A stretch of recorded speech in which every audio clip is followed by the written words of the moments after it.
बच्चों, नेक्स्ट मैं आपको लिए चल रहा हूं। आप लोग देख रहे होंगे ध्यान से। आप सभी का जो विद्यालय भवन की साज सज्जा के बाद बच्चों, मैं आपको बता दूं, माफ करिएगा, थोड़ा सा मेरा वीडियो जो है कट गया था। विद्यालय भवन की साज सज्जा के बाद मैं आपको लिए चल रहा हूं विद्यालय भवन को आकर्षक बनाने में समुदाय की भूमिका। मैं आपको बता दूं बच्चों, समय समय पर विद्यालय भवन को आकर्षक बनाने के लिए उसमें साफ सफाई करना चाहिए और उसका रखरखाव भी जरूरी है। नेक्स्ट, दूसरा है जन समुदाय को विद्यालय में लगे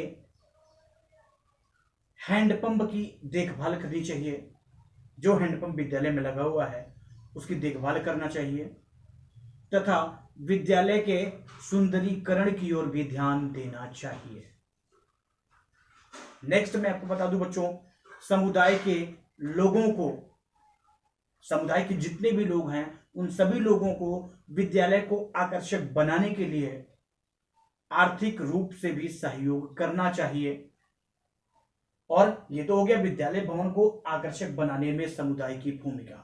बच्चों, नेक्स्ट है मेरा, आप सभी देख रहे होंगे, आपकी जो टॉपिक है वो है विद्यालय में फर्नीचर, ये फर्नीचर इन स्कूल।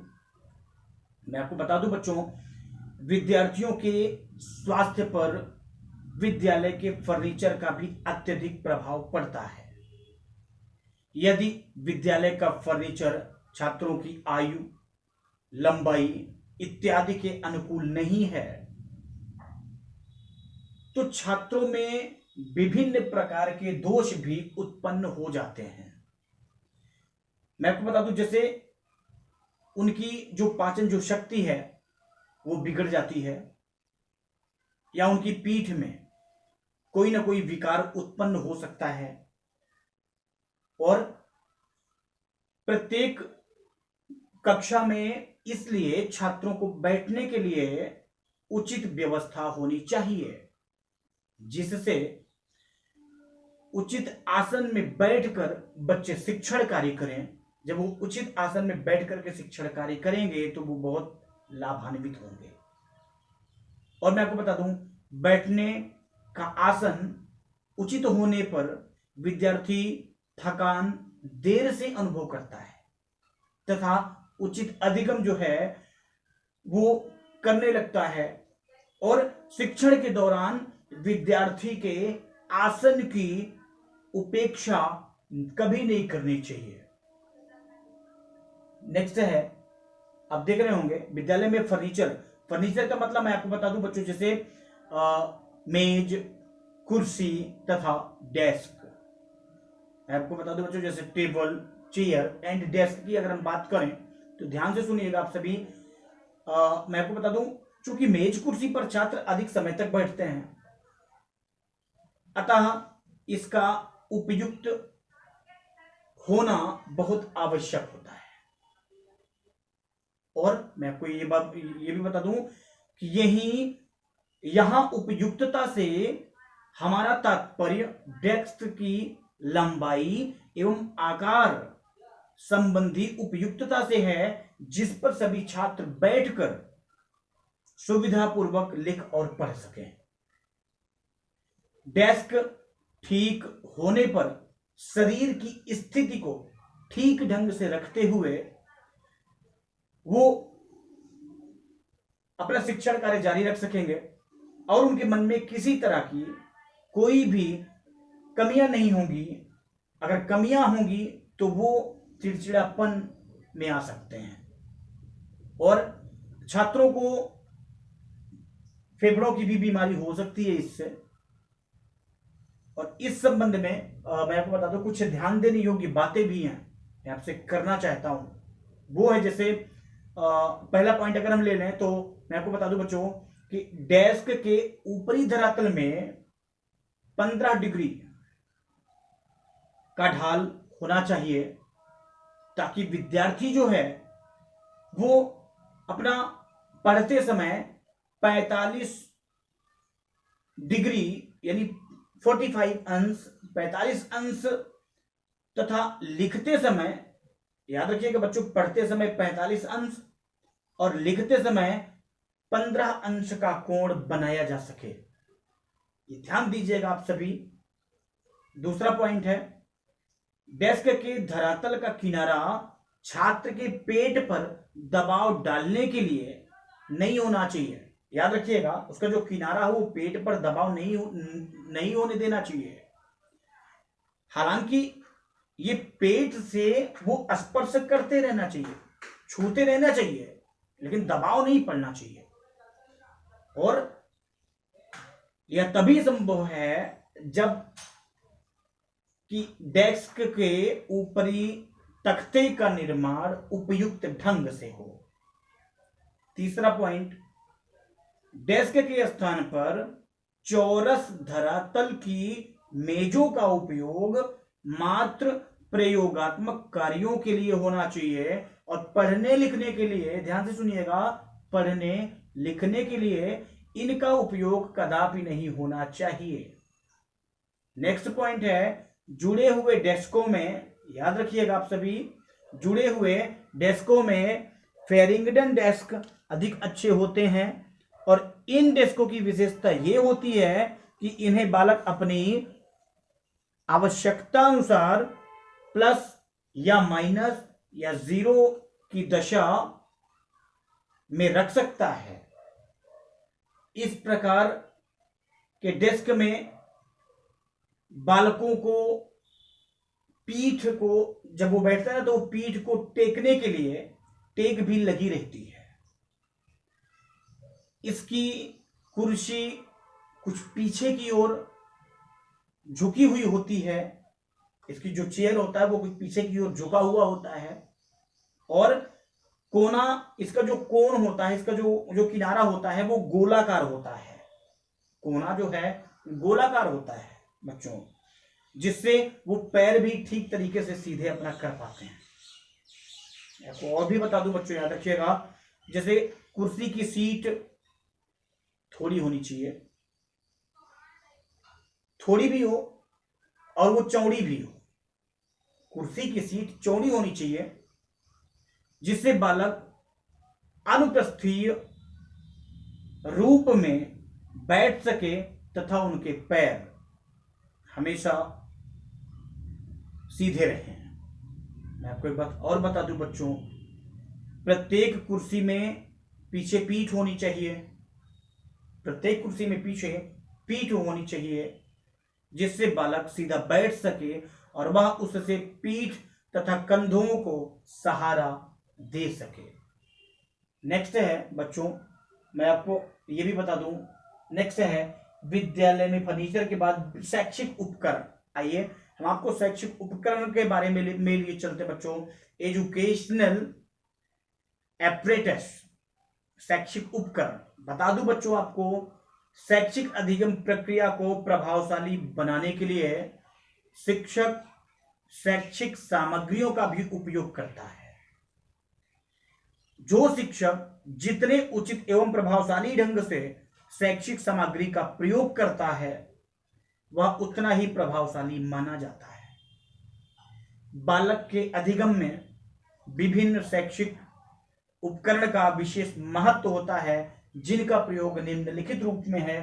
पहला है श्यामपट्ट यानी ब्लैक बोर्ड। मैं आपको बता दूं बच्चों, ब्लैक बोर्ड का जो उपयोग होता है, ध्यान से सुनिएगा, इस साधन में, ब्लैक बोर्ड में बिजली की आवश्यकता नहीं होती। ये रख रखाव में सुविधाजनक है। इसमें खर्च अधिक नहीं होता, कम मात्रा में खर्च होता है। ये कम श्रम में अधिक से अधिक टिकाऊ साधन है। इसे कक्षा के अंदर या बाहर भी प्रयोग किया जा सकता है। ब्लैक बोर्ड को शिक्षक अपना कार्य तेजी से करता है। भाई हम आपको जो पढ़ा रहे वो व्हाइट बोर्ड ही तो है, ब्लैक बोर्ड ही तो है, इसके माध्यम से हम आपको समझा रहे हैं। शिक्षक अपना कार्य तेजी से कर सकता है। शिक्षक, विद्यार्थी जो है लिखित कार्य को बड़ी आसानी से उतार सकते हैं इस पर करके। पाठ का सारांश लिखने में ये उपयोगी है। कौन? Black board. पाठ की रूपरेखा लिखने में भी ये ब्लैक बोर्ड उपयुक्त है। नेक्स्ट है बच्चों मानचित्र, मैप जिसको बोलते हैं। ध्यान से सुनिएगा आप सभी बच्चों, मैं आपको बता दूं मैप भी उपयोगी है। मैप उपयोगी इसलिए है क्योंकि मैं आपको बता दूं मानचित्र के भी बहुत सारे लाभ हैं। मानचित्र के लाभ बच्चों इसलिए है क्योंकि किसी स्थान की दूरी मापने में मानचित्र सहायक होता है। विभिन्न स्थानों पर स्थित ऐतिहासिक राज्यों, स्थलों में परिवर्तन आदि में तुलना करते हैं। नक्शे प्राचीन सभ्यता को ज्ञान देते हैं, जैसे कहां किस प्रकार की सभ्यता दर्शाई जाती है। ये सभी नक्शों के द्वारा हम संसदों का ज्ञान प्राप्त करते हैं। इनसे हम किसी स्थान पर संसद से संबंधित विभिन्न तथ्यों की भी इंफॉर्मेशन, जानकारी प्राप्त कर सकते हैं। इनकी सांकेतिक भाषा से विभिन्न ऐतिहासिक नदियों, स्थानों, लिपियों आदि में ज्ञान दिया जा सकता है। किसमें? मानचित्र में। विभिन्न प्राचीन, मैं आपको बता दूं, संस्कृतियों, स्थलों, संस्कृति की तुलना करने में मानचित्र सहायक होते हैं। नक्शे हमें दिशाओं का भी ज्ञान दे करके उनका बोध कराते हैं। यानी हम ये कह सकते हैं कि नक्शे भी हमें दिशाओं का ज्ञान कराते हैं। नेक्स्ट है बच्चों मानचित्र के बाद मॉडल। मैं आपको बता दूं बच्चों, मॉडल के भी बहुत सारे निम्नलिखित लाभ हैं। लाभ ये हैं कि प्रतिमानों द्वारा विद्यार्थी करके सीखते हैं, लर्निंग बाय डूइंग, जिससे अधिगम अधिक अस्थायी होता है तथा विद्यार्थी स्वयं सीखने की दिशा में प्रेरित होते हैं। नेक्स्ट है बच्चों प्रतिमान द्वारा शिक्षण मूर्त से अमूर्त की ओर चलता है, जिससे कठिन सिद्धांतों एवं प्रत्यय को समझना सरल होता है। नेक्स्ट है बच्चों मॉडल में विद्यार्थियों की दृश्य श्रव्य, याद रखिएगा दृश्य श्रव्य दोनों जो इंद्रियां होती हैं वो सक्रिय होती हैं तथा विद्यार्थियों को वास्तविक अनुभव, रियल लाइफ एक्सपीरियंस, वास्तविक अनुभव प्रदान कर उसमें जिज्ञासा को उत्पन्न होती हुई भी शांत कर देता है। जो जिज्ञासा उत्पन्न होती है वो शांत रखता है। नेक्स्ट है बच्चों मॉडल के बाद चार्ट। मैं आपको ये भी बता दूं बच्चों, अगर हम चार्ट की बात करें तो आप सब भी जानते हैं, जब किसी वस्तु के मॉडल उपलब्ध ना हो तब शिक्षक अपना चार्ट या ग्राफ की सहायता से कक्षा में उस वर्ग को पूर्ण करता है। चार्ट के माध्यम से शिक्षा विभिन्न प्रक्रियाओं, प्रत्ययों तथा सूचना को सुगमता से छात्रों को समझाया जा सकता है केवल चार्ट के माध्यम से। चार्ट का लाभ यही है कि जिस आकृति को श्यामपट्ट पर नहीं बनाया जा सकता वो आसानी के साथ चार्ट पेपर पर भी बनाया जा सकता है। और मैं आपको बता दूं कि बच्चों इसलिए हम ये कह सकते हैं कि चार्ट जो भी आप खरीदें साफ, शुद्ध और अक्षरों को बढ़िया, आप जो भी आप बनाना चाहते हैं एकदम क्लीन एकदम क्लीन होना चाहिए, एकदम साफ होना चाहिए। नेक्स्ट मैं आपको बता दूं चार्ट के बाद है ग्राफ। मैं आपको ग्राफ पर लिए चल रहा हूं बच्चों, ध्यान से सुनिएगा आप सभी।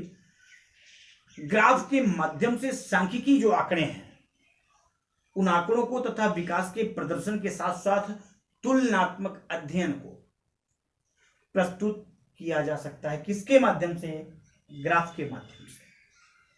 शिक्षक द्वारा विभिन्न प्रयोग जो तथ्य होता है वो स्पष्ट करने के लिए तथा उसका तुलनात्मक अध्ययन के लिए ग्राफ की आवश्यकता पड़ती है। ग्राफ तालिका बहुत ज्यादा लाभदायक है क्योंकि इसकी सहायता से, याद रखिएगा, महत्वपूर्ण संबंधी सिद्धांत, प्रक्रियाओं को सरलता से भी प्रदर्शित किया जा सकता है। किसके माध्यम से? ग्राफ के माध्यम से। अन्य सामग्रियां भी है जैसे पेयजल, शौचालय, पुस्तकालय। अब मैं आपको लिए चल रहा हूं बच्चों, ध्यान से सुनिएगा पेयजल की तरफ। बच्चों मैं आपको एक बात बता दूं कि पेयजल वहां होना चाहिए जहां का वातावरण बहुत बढ़िया हो, यानी पेयजल की व्यवस्था को वातावरण के अनुकूल रखा जाना चाहिए, क्योंकि गर्मी में ठंडा पानी पीना अधिक पसंद किया जाता है, जबकि सर्दी में सामान्य पानी का प्रयोग किया जाता है। और पीने के पानी को हमेशा ढककर रखना चाहिए ताकि किसी भी प्रकार की गंदगी ना फैले। नेक्स्ट है बच्चों, मैं आपको एक बात और बता दूं, पेयजल के साथ साथ गिलास जरूर होना चाहिए, ठीक है। नेक्स्ट है शौचालय। मैं आपको बता दूं बच्चों, विद्यालय में जब भी शौचालय हो वो एक कोने में हो, बीचों बीच ना हो। जिसको भी अपना टॉयलेट जाना है, जिसको भी अपना बाथरूम जाना है, वो एक किनारे जाएं, ठीक है। और शौचालय में सब प्रकार की भी व्यवस्था होनी चाहिए। इसलिए ये कह सकते हैं कि विद्यालय में सहशिक्षा है तो बालक बालिकाओं तथा शिक्षकों के लिए भी शौचालय यानी टॉयलेट जो है वो अलग अलग होने चाहिए, एक में नहीं होने चाहिए। लड़कियों के लिए अलग, लड़कों के लिए अलग और टीचर्स के लिए अलग। नेक्स्ट है बच्चों, मैं आपको बता दूं पुस्तकालय, लाइब्रेरी। ध्यान से सुनिएगा आप सभी बच्चों, लाइब्रेरी की बात अगर हम आपसे करें तो मैं आपको यह भी बता दूं, ध्यान देना बच्चों, अगर हम पुस्तकालय के महत्व की बात करें तो पहली बात तो अगर पुस्तकालय की बात करें तो पुस्तकालय वह सूचनाओं का संग्रह है जहां सारी रिपोर्ट, सारी सूचनाएं, सारी दुनिया भर की खबरें आपको मिल जाती हैं, चाहे किताब के माध्यम से, चाहे न्यूज़पेपर के माध्यम से, चाहे बुक के माध्यम से, चाहे जिसके माध्यम से। लेकिन पुस्तकालय का भी अपना एक महत्व है। महत्व ये बच्चों कि छात्रों में अध्ययन की आदत का विकास करना। दूसरा है छात्रों की रुचियों को विभिन्न पुस्तकों से उपलब्ध कराना। ध्यान से सुनिएगा आप सभी, ये पुस्तकालय के महत्व हैं। नेक्स्ट है बच्चों, छात्रों को महान वैज्ञानिकों के अनुसंधान कार्यों से परिचित कराना। नेक्स्ट है छात्रों को महान व्यक्तियों के जीवन चरित्रों से अवगत कराना। नेक्स्ट है गरीब छात्रों को पुस्तकें एवं पत्रिकाएं जरूर उपलब्ध कराना। नेक्स्ट है छात्रों के अंदर अन्वेषणात्मक उनकी इच्छा को